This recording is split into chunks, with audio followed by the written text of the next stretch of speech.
The following podcast may contain strong language. Listener discretion is advised.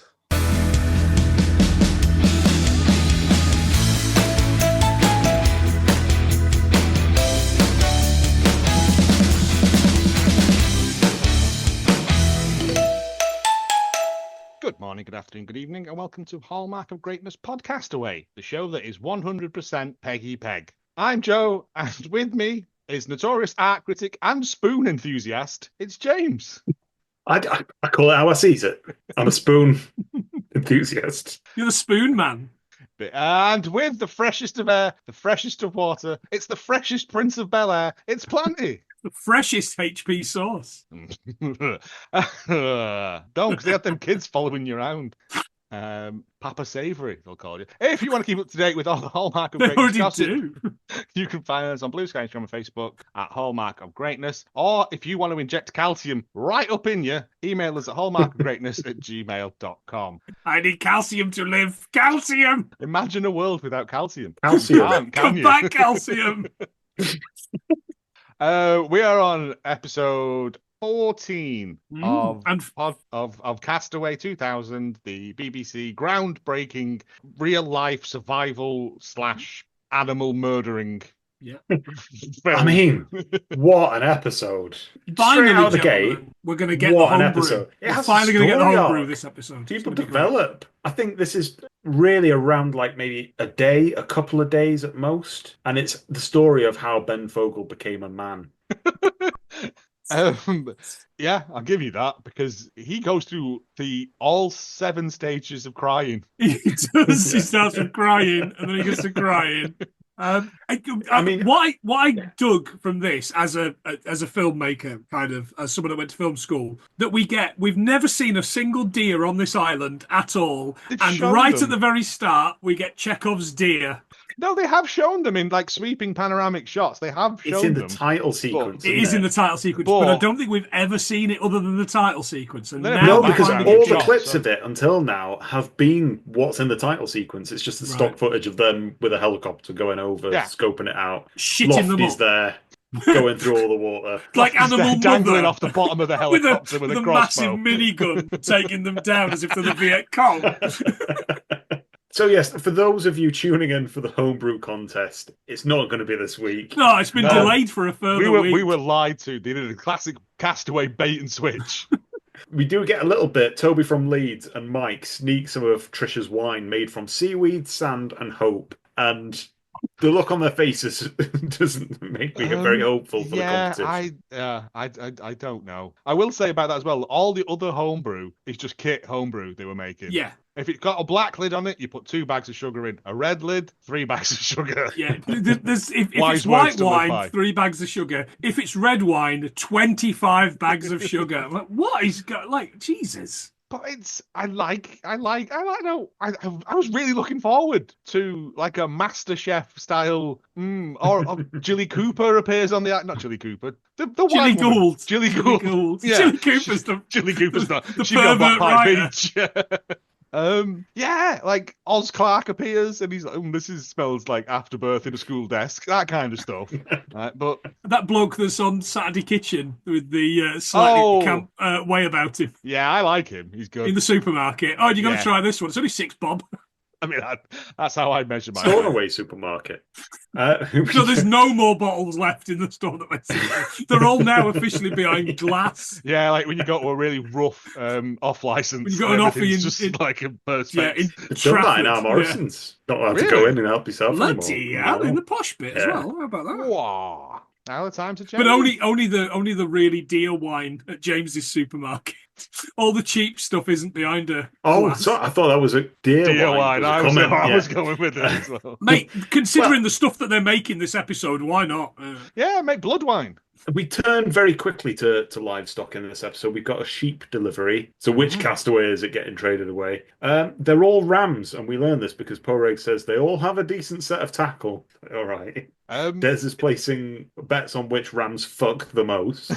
Yeah, fair enough. Well, they do spray. I know this from watching Country File. They do spray them so they can see which sheep have been tucked. That's which I didn't. I know Only that Ben because I Fogle, pretty then. much live in the That's countryside. country farm, isn't it? Fogle, yeah. Yeah, Well, so we'll- he we'll learned it discuss all it. from this. Oh, maybe. He's yeah. not been on it for a while. It's Craven again now. Insider trading. What, Craven the Hunter? Yeah. I mean, wow. That's Eat and Crave, the breakfast cereal. The chickens aren't laying anymore, so they'll have to get them delivered. But Colin Jules- and Pat have got an idea. Jules has a strategy for this. Yeah, We'll to put pursue light it. bulbs in there because that'll help. yeah, it sounds And it- great. They've discovered battery Miraculously farming. does. And it does. And I was like, I don't know how that would work, but apparently. Because there's a little monkey in there pissing on the light bulb. That's what Oh, it I is. That's see. what's going on. Taryn say chimp. Yeah, she's delighted with how well this works. This plan works, and she's absolutely "Isn't it? made up. It's trebled production of eggs Yeah. somehow because Yeah. there were 7, and now She counts she goes every outside. egg. She's got all these egg boxes full of eggs, and she goes outside to everyone there ready to They're see waiting with bated breath. Is there eggs? Is Spectators there score. eggs? Could there be eggs? it. There And could it's have been really more eggs, but Thingy was eating them all secretly. Yeah. But it's all really an egg jape. Oh, it's great. As we It's discover. so good. The And- great egg jape of 2000. because Des picks one up because she's like, look at how big these are. Oh, these are big eggs. And he picks her up and he goes, 24th of November. And she goes, oh, and he goes, 24th of November. Like it's not landed. And then she goes, well, what? And then he has to show her, like the bonus ball on the lottery. He has to pick it up and show her. And then she goes, oh, you fucking wanker, or similar. And they all everybody fall falls about. Yeah. It is the funniest thing that has happened on this island. It's the funniest thing since Gordon's mum showed up. Yeah, to be honest. Yes, that's right. Yeah, it's a good prank. It's kind of cruel, but light-hearted at the same time. I liked it. I'd like to know how much planning went into this because they also had to rig the egg thing with lights. So I don't know. We get a clip of them hunting sheep, and I've just put so much of the show has been them hunting sheep. I've also written it wouldn't be every 3 episodes without Ben falling over chasing sheep. Yeah. All the Contractually, time. he was obliged to chase a sheep every 3 episodes, come hell or high water. Yeah, they push all the rams up there and let them get it on. But again, they gather round, children. Oh, Today's all lesson: the sheep sheep are having born. Yeah. all the sheep are having piggybacks off each other, and one kid looks across with a look of abject horror on his face. Well, we're not doing tragic spirals today, children. Or shifting cubes across or something. They're talking about Des at one point is talking about how good he is with cutting the feathers off the chickens to make sure that they can't jump over the fence. And Jules said, "Oh yeah, chickens. I look after the chickens. I used to have canaries at home, and chickens are just bigger canaries." Sure, Jules. Of course Yeah, they why are. not? Yeah. A whale is just Well, a big Jules has fish. also been. Jules is in the cow group, and actually her name comes up with cow group underneath it. Oh, did it? Oh, wow. And she also worked on something called the Chicken Front. Is that to liberate the last The Chancellor? Judean chicken front. Yeah. I think the chicken front are affiliated with the vegetarian squad. Yeah. Ben and Poirot capture a sheep and put it in Slaughterhouse 5. They're looking forward to watching the tupping because That would be a funnier joke. It's a bit highbrow, though, isn't it? It is a bit. Yeah, because they've got no pigs left. Killed them all. No, have they actually got rid of the last ones? We've not got any No, more we don't. pigs We now. don't see them, do we? But he developed a taste for it, didn't he? For killing the old coal. Yeah, well, people are. I mean, in many ways, that's the fundamental question underlying this episode: is have you got what it takes to eat meat, to kill things? Pretty much. Chase, kill, laugh about it. I think Roger says later on. Those were We'll the get to original lyrics of the Gladiators theme song as well. But the main centerpiece of this episode is that it is Ben and Porrig's birthday coming up. They have a birthday at a similar time, so they're going to have one event for them both. And everyone handcrafts some stuff. Well, I say everyone, I mean just Peter and Philly. Yeah. Yeah. And Philly does a lot of stuff as well. I feel like Peter's making a sign that just says "fuck off" in wood or something. I could not understand what this was, and then he goes, "Oh, it was just someone's door wedge that they'd left behind." it was Doesn't look it was like a a door carpenter's wedge. wedge or something. He says that one of the Oh, right, carpenters okay. left behind. I'm assuming Karen. And yeah, he just writes Podrick on it. And there you go, that'll do. And I was like, and then his birthday on the back of it, but it's just like some. I didn't know if it was Roman numerals. I didn't know what was going on the back of this. no, it didn't look good. But there again, he's doing it with like a hand chisel and stuff. He has spent 2 episodes doing this, in fairness. Yeah. And I He looks like wanted an it to be extra so from much Pirates better. of the Caribbean now as well, because he's got a little name. Yes. Philly makes the tiniest windbreaker for Ben, presumably for Black Pipe Beach. Oh, yeah. Porrig also gets a cravat that I think she's made as well. Yeah, because she ran out of wool. It was going to be a scarf, but she ran out of wool. Yeah, So he's wearing it under his GIA shirt as a cravat, which I thought quite it was like. Jules made him that, but she ran out of Oh, wool. maybe, possibly. But they're saying that it's like everyone whose birthday it has been while they're there, they're in this making handmade gifts now because and it's quite nice, but they're all quite terrible. Yeah. Well, Porrig reads out his present haul with the most flat, disinterested tone of anyone. And here's some other shit that I got. Where's my booze? Yeah. You couldn't have given me a Ben bottle gets of all the clouded good stuff. puddle. No, Ben's number one Ben kiss gets an boy, isn't he? amphibious landing craft made out of matchsticks, apparently. Yeah, that was good. We don't see it. That. No, I think he might have been lying. I think it just burst into flames as soon as you tried to land He it. threw it in his little meth oven. But Ben gets the best present of all from Pat and Colin. A bomb. An IED. No less. While they're making... Right, because there's a whole story that goes along with There's this. a backstory to this. Which we'll do after it. But they've made this like a pipe bomb, it looks like. Yeah. It looks like a drone. It looks like it's strike them it does, in the air. yeah. Why Podrick wasn't involved in the creation of this, I'll never know. It's his birthright. Oh my God. They've got what is clearly a smoke alarm in there. They've ripped out the guts of the several smoke alarms to put in there. Yeah. There's one LED in there. Yeah. Because they make a point of that. And then they've got 6 like blasting caps, like plumber's smoke pellets, haven't they? I'm like assuming flue pellets. No, I'm sure they're the bullets for the gun. Okay. Yeah, no, you're right. Show Yeah. the casings on the floor, and I'm like, they've taken like the black powder out of them or whatever. And I'm like, you should not be doing this. This is how people. No, absolutely not. It looks like something the Manson family should have been making. Ben sometimes says that we take things too far, says Colin, looking up from his IED. But to lure him in, they've put a chocolate bar up in there that he's got to grab and then possibly lose his hand to an improvised explosion.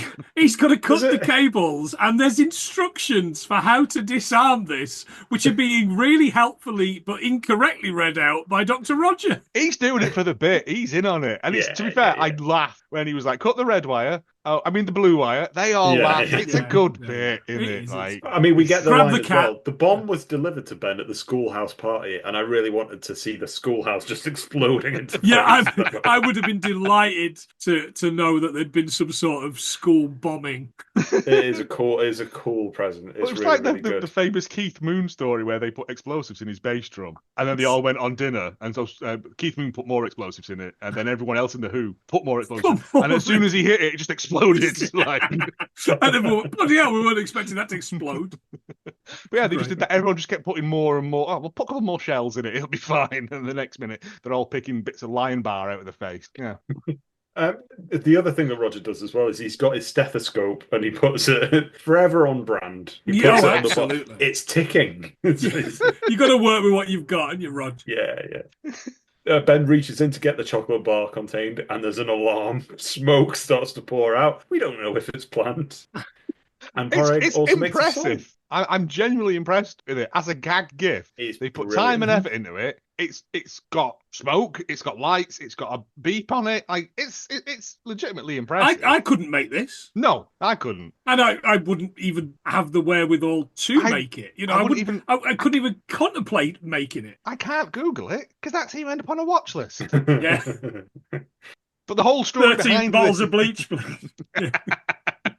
I'll use my lady voice. As the man who's just finished the 3rd series of the Righteous Gemstones with Steve Zahn and his massive wagon full of bombs, it's very, very in keeping. I'm not catch up it's well worth a watch. But the watched the 1st season, really like that. But yeah, but the whole jape of this is that while on many of his solo walks around the island. Because when he's showing his room, Ben also says, and here's my bed, I still sleep alone. And I'm like, why don't you fashion all your fan mail into a rough lady shape and cuddle that?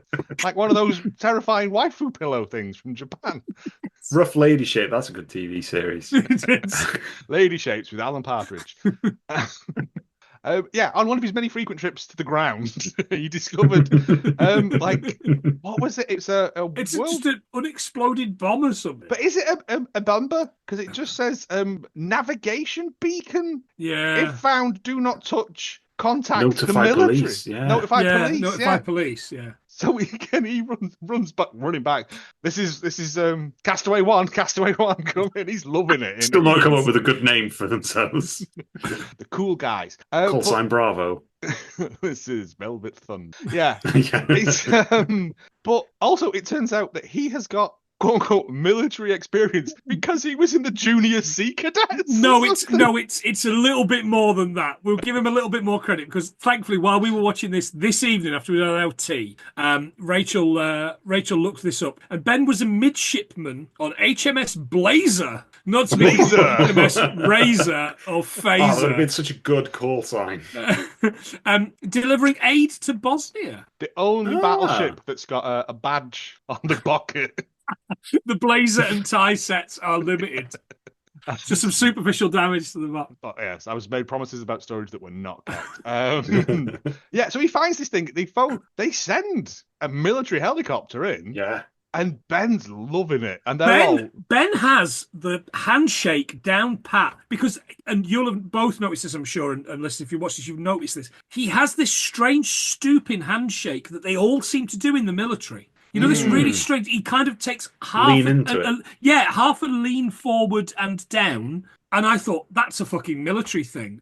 It was really weird. But the two lads, by the way, that are there helping them destroy this piece of equipment, it was Robson and Jerome from Soldier Soldier. I'm certain of it. I'm certain it was. Oh, that's something we should do. No. And they're like, yeah, you were right to do this. Well done. And then they just explode it. And it's kind of anticlimactic. Well, there's something in there about Colin and Pat also dragged it out for a bomb-based jig or something. Yeah. Colin and Pat, they've moved it from wherever it was found into the ruins of this building, which I assume probably was where it was found because it's a ruined building. It's the and bothy. Pat has this, what's left of the bothy. Pat has this sign, doesn't he, off of somewhere that he's hiding behind. And he says, I'm just protecting myself from the bomb. It's like a bit of really thin plywood. It's like 2x4 and he's hiding behind it.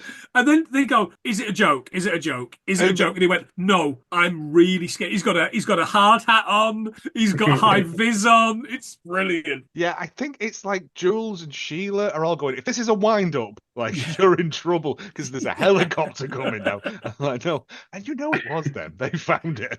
Kick it over there, booting it down the road. But yeah, the military are like, well, yeah, it is actually a bomb, actually, and they have to blow it up. So yeah, possibly. It's a good story actually about my gran, now passed away, R.I.P. She found a World War II grenade in her back garden after the war, and she went to the police station, put her bag down on the table, and went, "I found a bomb," and they thought it was in the bag, and they had to evacuate the police station. That's tremendous work. So yeah, I suppose.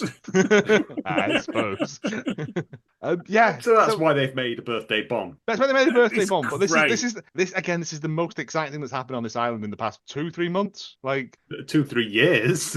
Well, that just made me thinking it could have been a leftover prop from the rocket mail launching film. I thought that. Oh yeah. It might have been a dud, but now they explode it and it explodes a bit. But no, the exploding is what they explode it with. That's how these things always work. Because if it's like, this is three people talking about something they don't fully understand. If it's a holdall full of dirty pants, it always explodes in the same way as to whether it was I don't know, an undetonated, because it's the thing that they're using to detonate it is detonation material. So they blow it up by blowing it up. Yeah. That doesn't seem conducive to. No, but they do it just to be sure. Right. As Podrick might say. Oh well, Podrick. We'll never know. I'm going to assume because it was he comes up with the ballad of Ben Fogle. The ballad. Did you? I hope you got this because I liked it a lot and I didn't get any of it. I didn't have time. I did. Cue the music. Diddly, diddly, diddly, We'll do it dee. in post. We'll do it in post. I'm gonna have to do it in post. Patton Core found a ballistic device. The upstanding piss artist thought it would be nice to get a resident seaman first class to call in the Navy to deal with the blast. So £10 million worth of chopper flew in, and Ben shoo him round with a schoolboyish grin. The bomb was disposed of with no life lost, and Ben should have got the Victoria Cross. It's a great ending It's good. line. It's so It's a good line because it's just a good bit. But it's just Podrick, like the wandering software salesman minstrel. Minstrel, that he yeah, is. he is, yeah. All at the no software point while that he he's- sells has got Easter eggs. There's just him doing this. You While have to he's play a tin singing- whistle at it really aggressively, And that's the best bit. He's singing, he's not tin whistling. playing that So, goddamn tin whistle. yeah, Yes, he's moved on. Maybe somebody's shoved it in that shell. Get rid of it. But all this merriment is going off at Ben's birthday party, Ben and Porrig's birthday party. And we then get sudden cut to Deergate. That is, a deer has got in through an open gate. Oh, That's my worst goodness. nightmare. This is the one thing they didn't want to happen. Well, they said it's in the polytunnel area because the fence isn't high enough. And I'm like, who's laughing now, Ron and Ray? Yeah, they could have built the giraffe fence, couldn't they? And then all your cabbages would have been fine. Because he's like, look at this, they've eaten it. And I'm like, yeah, they're going to, they're deer. They've never come this close before. I'm like, they're getting used to humans. They've got in, they've damaged stuff, they've damaged the fence, they've eaten Yeah. vegetables, and they've smashed a tin of paint with a sledgehammer. has to what be a done. callback! What a callback! Yeah. The saboteur was the deer all along. Yeah. Because again, Peter dressed as the mad monk had left the gate open or whatever had gone on. I don't know what had gone on here. It all turns very Blair Witch at this point. It gets really weirdly because they're like, oh, okay, well, we're gonna have to fix it. And I think Des is like, look at this, it's a mess. Like, because they literally snapped one of the fence posts, Yeah. and I don't know how. Just jump in the Jumped fence, it, I leap in the think. fence. Oh, probably. I was like, get Big Gary to push it or something. But yeah, then it gets to night time, and they're all on manoeuvres. Like maximum Lofty Yeah. has been Yeah. achieved. Well, there's And I- flashes. There's a net that Lofty wouldn't countenance because it should be in the water. Somebody's got a gun. Somebody's got a piece. That's the. But we get some flashes. You don't come to a deer fight not strapped Oh, up. yeah, mate. you beat me to it. Great. The screaming. Someone's down. This had been the gun had been stashed in the back of a toilet in a pizza restaurant. But no, because it's right because they're like, there's a deer in there, we can get it, and then we get this dilemma. We're allowed to kill 10 a year, I think he says. Yes, We'll have to six, cull 6 to 10 a 8. year. Yeah, 6 Yeah. to 8. I like there's a margin. 6 to 8. But I think there is still specifics of that. I think you're supposed to kill like the male ones because like it's a small Because they're not herd, I would breeders. assume. Yeah. Doesn't matter. Let's Scooby-Doo the fuck out of this deer. They stretch the net across like the gap in the fence, and the deer just runs through it. I'm like, we've done it, lads. But they've Lofty got it will be proud. in 3 parts. It's like a triangle, isn't it? It's like a kind of there's 3 sections of it, and they do that. And I did right, exactly as you say. They finally proved Lofty right. Yeah, he can do Yeah. it. Dr. Roger is furious that they've ruined his badminton net. And we see Colin with a Lofty knife. It's like a proper machete. Oh, He's yeah. got a style thing. machete from somewhere as well. I'm Yeah. like, you've got to stun it. You can't just lop its head off. This isn't more. And then- Got it from combat. Gunmart. And then he puts it back in its sheath, doesn't This he? little hole, but it's not in the Bloodied. sheath. It's just on his belt. There's no protection on that. He's just Sinbadding it around the place. Oh, and we need to do a Sinbad film. We discovered so many in our travel so far. Yeah, there's a lot of them. The bad guy out of the Christmas Arnold Schwarzenegger movie. No. The little fat right. window cleaner from Brookside. Second Brookside episode in 2 weeks, there, boys and girls. Yeah, He they get does it his on the ground, neck anyway, and then Colin, because Mike isn't allowed anymore. we get this weird ethical conundrum, and Ben has a crisis of faith. Just Yeah. before that, there is a bit with I've got the gun, isn't there? It's No, like, but where's Des- the gun? Who's got the gun? I've got the But gun. Des The gun is goes, down. The gun is gun's down. over there. It's not important. I thought it was Vogel. That Vogel wanted to cap Yeah. a fool. Ben is upset and they Catapult. try and calm him down. Look, it's an unexpected present. We've got to get the others out, says Des, because you can't eat venison without any sprouts. Bullshit. Always thinking of it. Bullshit. I'm telling you now. You can have it without Oh, sprouts. absolutely. No, what you want. It's better You can have it with without a half-eaten cabbage if you want. Like You can they've boil Sprouts that Mexican. cabbage up, it'd be fine. Yeah, of course it okay. would. Yeah, it's wasteful. No, as it's lying on the floor, like Ben comes over and he's like, "No, I want to help. I can't do this," and walk. And he's like, this is the line for him. Like he pulled that chicken's head off, no problem. Yeah, like that. But that's different, isn't it? Because chicken. And he's like, no issue with pigs and. But he says, like, when I'm out walking the dog and you see them running about, they're beautiful and majestic, and they have been. Ben's led them in. Ben's led them in like Reese's Pieces. He says, he says that he feels like he's betrayed them. Meanwhile, Philly says it's a full moon and Lady the Cow is in labour. A life taken for a life soon to be. I told you, this island is cursed. Podrick says, as one mother dies, another gives birth. Yeah. You couldn't have scripted it better. And I put, is that going in the screenplay? Because I was still thinking it's him. And part of me will always think it's him. Ben is upset and he goes off to his room and he says, I really just want to leave the island now. This is the only time he's ever said this. And it's a really dark turn for him. Yeah, it's a really dark turn for him because he's like, he can put up with all this other stuff that he's put up with, all the horrible stuff, but he's like, and the worst thing is, how is that any different from killing a sheep or a pig or a chicken? Like, there's no difference. Bad news for him. Postboat's out. Angus didn't come in. Storm's out at sea. Yeah, that's right. Yeah. He's stuck with what he's done. And I think for me, why Ben? Well, I don't know why it's a sheep. I don't want to be story arc. Anyway. too unkind to Fogel here because I think we've got past that point. But it just, I don't know. It just seems. Is it drama for drama's sake? No, I think it genuinely shooketh him. Yeah. Right. But, like, you see that you never see a deer up close because as soon as you get near them, they go, way, and run off, don't they? Like, so to see one that close up that you've running about. There's a bit of a dynamic here with like how quickly people turn to let's fucking eat the deer, let's catch it, let's kill it, and let's cook and eat it. And I think that shocks him a bit. I think that's what it is. Like they've got enough food to dingy, but also kill it, put its head on a spike as a warning to the other deer not to come back. That's right. Because Des says they've had it coming. You can see them out there. They're probing the fence in the background. But Des has wanted. They've wanted to catch one or kill one for a little while, and I think it's Des and Colin say we have the hunting rights for 6 to 8. That's what he says. We've got the hunting rights on this. Well, if we didn't do it, men would come from the mainland and they would do it. Over and snipe them from a helicopter or something. Yeah. So like, and at least it's going to get. I mean, Trev will make a merkin out of the fur or something, won't he? Like, and it's going to get every bit of it's going to get used up. So like, and Ben does say his point is, I will eat it because otherwise it's died for absolutely nothing. Yeah. And then I saw what they made with it, and I thought, you can fucking keep it, lads. Because Rachel turned to me and she went, that gravy is the saddest thing I've seen in my entire life. Yeah. And she's a good northern lass, is Rachel. Oh, and your gravy should be able to stand a spoon up in it. Yeah, exactly. That's not gravy, that's a red wine jus they made out of Trisha's kelp wine. It's a bit gritty, this venison. Somebody pro Dear Death Party, please sum this up in a normal way. Right, Roger, you're here. Reflect on this in a normal way, please. Roger can't do things in a normal way. My reason number 5 or 7 for coming here was to address my carnivore status. Sharing this island with lovely creatures still leaves me wanting to chase, kill, and eat them. And I have no explanation for that.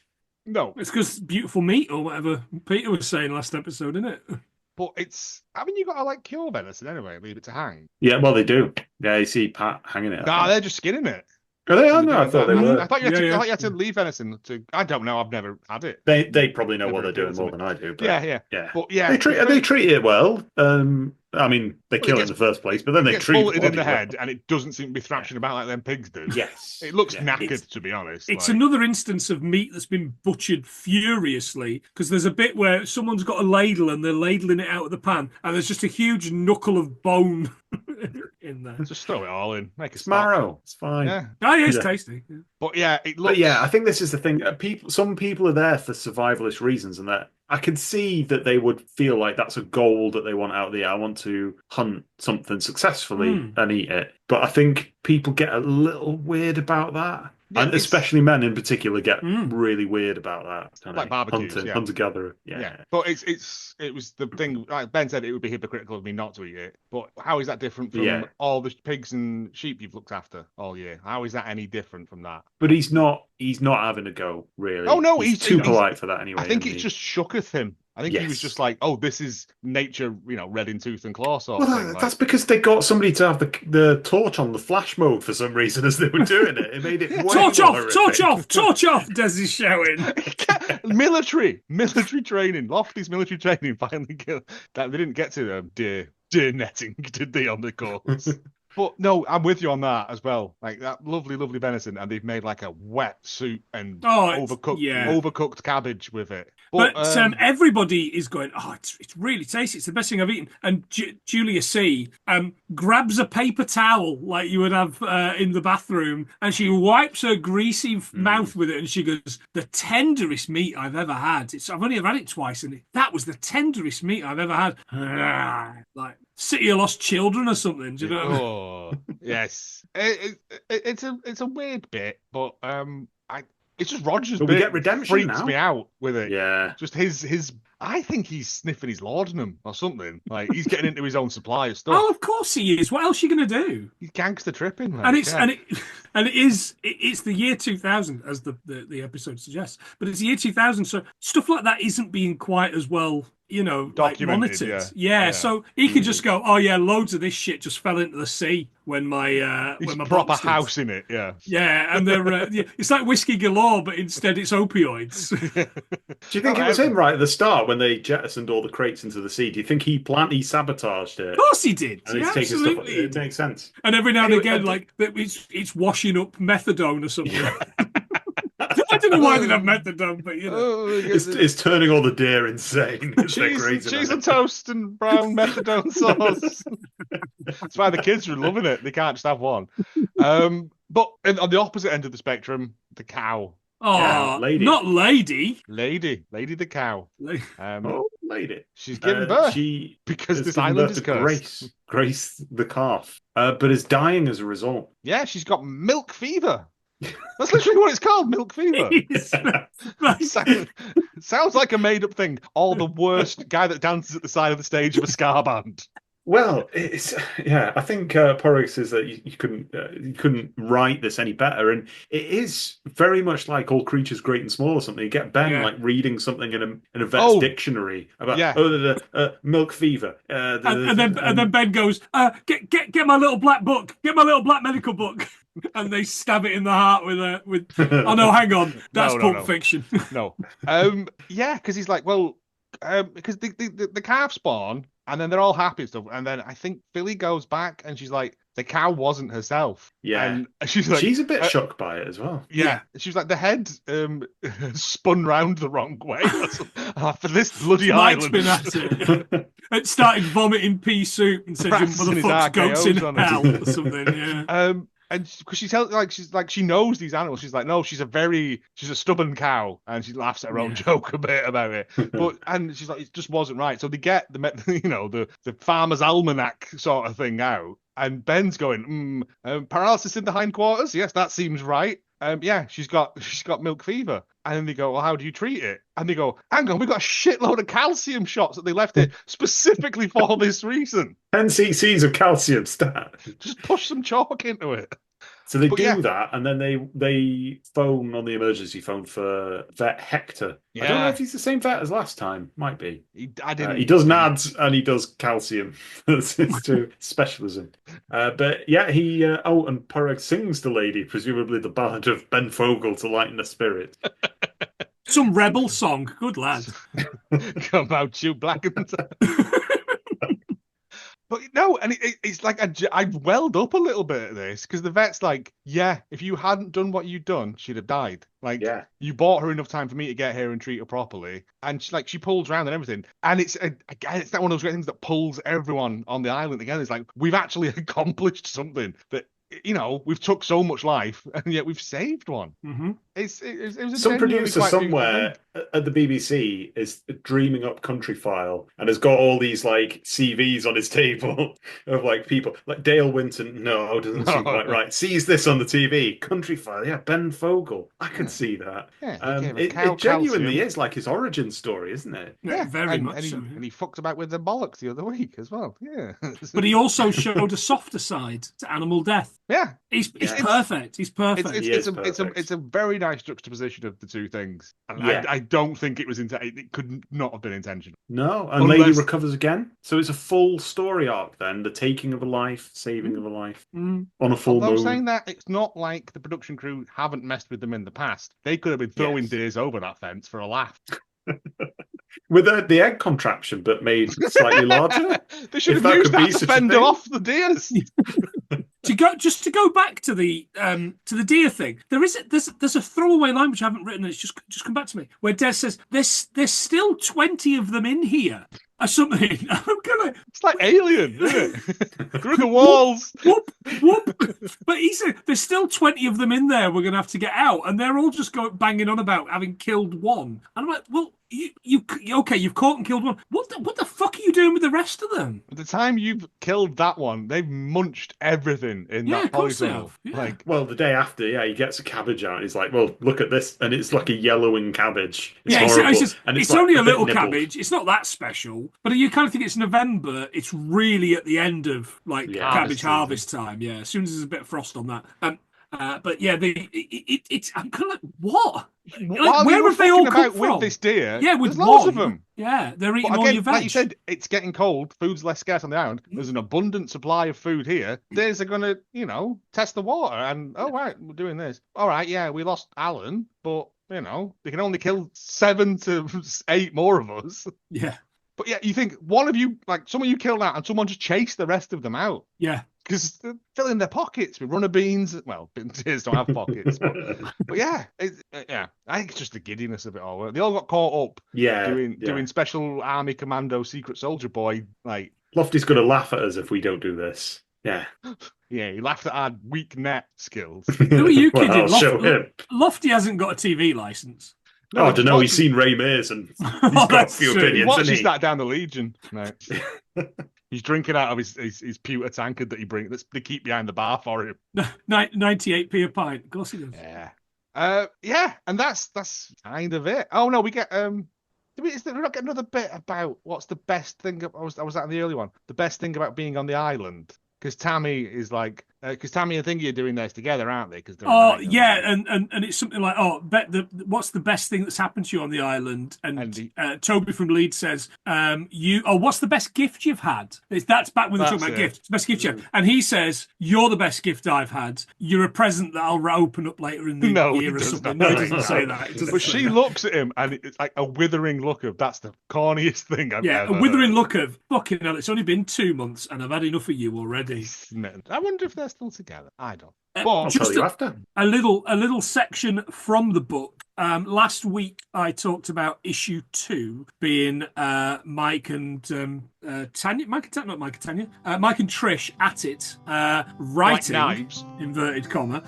Issue 3 being about the project as a whole was out in the open. Increasingly, it seemed many members of the community felt like sitting ducks in a TV la-la land, a giant media game over which they felt they had little control. Everyone who had left the island, bar Hillary, had now sold their story, and for substantial amounts. I hope you sat down here, lads. £30,000 it was rumoured for Ron, £10,000 for Ray, and £8,000 for the shitter arguing prices, Carey's. Ron had now sold his story a second time, and a third. They still went on to sue them for more money. Yeah. They did not want to be mercenary about it. The whole idea of the project had been to get away from such considerations. But if this is what they had become, why shouldn't they benefit too? Why should they meekly accept £2,500 at the end of project fee for behaving themselves when they could just walk off the island and make enough to put down a deposit on a house? Oh, what an age we lived in. Yeah, no. The key protest seemed to be that they had no right of reply. There was Ron slagging them off as disgusting, neurotics, nasties, and betraying confidences made in private before the project even started. And what was their address? The only thing they felt they could do was withdraw their cooperation, which is what Liz and Julie Lowe were going to do the following week, when the press arrived again to do interviews for long lead magazine titles. They were sitting ducks in another way too. This astonished me. Recipients of letters they could well do without. Roger and Rosemary were still getting random hate mail. And since the recent bunch of programmes, the community had also been getting communications of a kind that get passed to the police. What? It got worse with the death threats against both adults and appallingly children. I mean, that's got to be that's got to be Roger and Rosemary's kids, isn't it? Yeah. It's from the people at people at Heinz. Why aren't you talking about outsource? Yeah, ketchup. The only other chat I could think of is Jolene. Like, fuck her. It's so unwarranted. The tawdry scrap of A4 was passed around the steading with nervous laughter, but there was no doubting the concern as mothers discussed the possibility of such a sick fantasy being made real. Would there be a boatman to take such a character? Could they get across the strait at night? And I too, this is the author, as I followed my wavering torchbeam back to my bed across the new moon darkness of the steading field, found myself scanning the black outline of the dunes beyond the snoring cows. Out here it wasn't a TV programme, it was wind and rain and isolation, it was flesh and blood. And whilst the author, Mark McCrum, is absolutely right about that, who gives a fucking shit about Mark McCrum in the year 2000, knowing that he even exists? Because he's not been on the show that we've seen. We may have seen him, but we don't know. But he doesn't exist. No one's going to go, Mark McCrum, I'm coming for you in the book that you're going to write in the next 6 months. No, it does paint a picture, all of this, though, doesn't it? Like, absolutely. The soul is going out of this very, very quickly. I mean, the soul. I think as soon as Ray left, I think that's where a lot of people's opinions switched. But to write death threats to people is A, insane, and B, fucking hell. Like, they're not, I mean, they are real people, though, isn't it? But now, today, like, people write death threats to people on the TV all the time, or say something racist to them all the time on Twitter. Do you know what I mean? And those people are on Twitter, and it's seen, and it's still a police matter. But you think this is somebody that's just gone, I'll scroll this in my best crayon. And I'll put I don't know why it's Ray, but obviously it is Ray. Scrolling crayon, put a stamp on it and send it to fucking Terrence. Covered in special brew. No way did those people get paid that amount of money as well. Like, I think that's people reflecting a little bit too much on it and sort of gossip and talking it up. I imagine until it becomes a ludicrous amount of money. Ron did all right out of it, I reckon.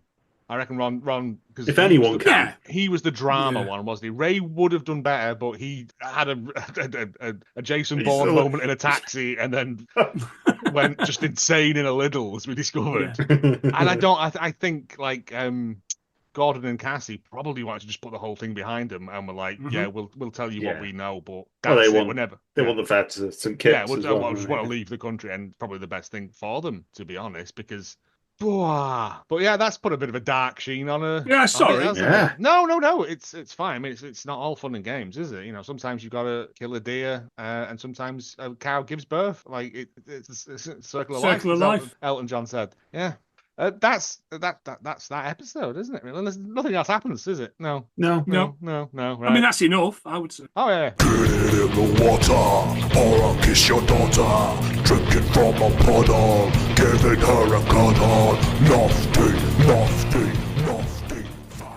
So it's quite a difficult episode. Lots of people struggling with that, with many different things there. So I thought it would be appropriate to get a moment from Lofty about when he was reminiscing about a difficult situation that he was in, which is for him being cut off in deepest, darkest Borneo. So we got to the DZ to be picked up, and we thought that we had outslipped the enemy, and we were absolutely starving. We dialed up the RAF on a Monday. Come and get us. Sorry, just getting over the weekend. Tuesday, they look at the sky, and there's a cloud. Oh, can't fly today. Wednesday, there's a sports afternoon. No chance. Thursday, they wheel the aircraft out, and they always find an oil leak or something. And on Friday, they get ready for the weekend, so that wasn't happening. So anyway, we've been running out for 8 days, got to the DZ. 5 days later, we were running out of food. And all we could find were these white snails. We fried them, baked them, ate them raw. Didn't matter what we did, they still tasted. It still tasted bland. And then when they finally aircrafted us in, we couldn't get to the aircraft because we were too slow, because we'd eaten all these snails. Does Lofty absorb the power of whatever it is he eats? Famously. Also, I reckon Lofty's just wiped out like an entire species of this albino snail or something.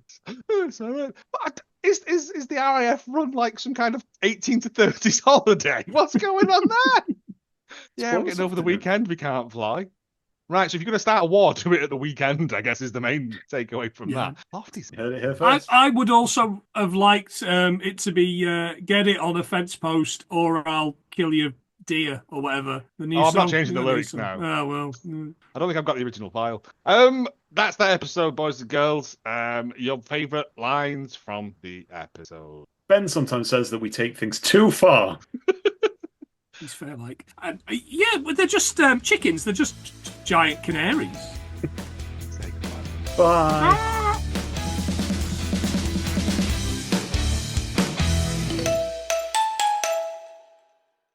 If you do cows, I've done sheep.